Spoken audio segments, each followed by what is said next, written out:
আসসালামু আলাইকুম ওয়া রাহমাতুল্লাহি ওয়া বারাকাতুহু। নিচে আল্লাহর রহমতে সবাই ভালো আছেন, আমিও আলহামদুলিল্লাহ ভালো আছি।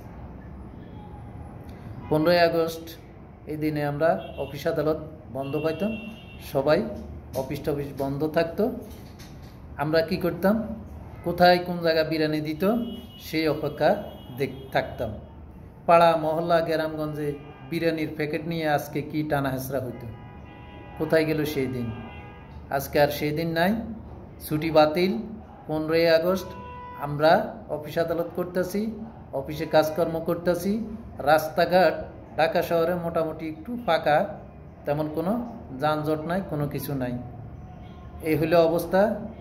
ধানমন্ডি 32 নম্বরে একটু লোকজন একটু আসছে, এখানে আবার লাঠি হাতে লোকজনকেও দেখা যাচ্ছে। তা আমি তো সেটা দেখাচ্ছি না, আমি সেটা খবর পাইয়ে আপনাদেরকে নিউজটা দিলাম। ভালো থাকবেন, সুস্থ থাকবেন।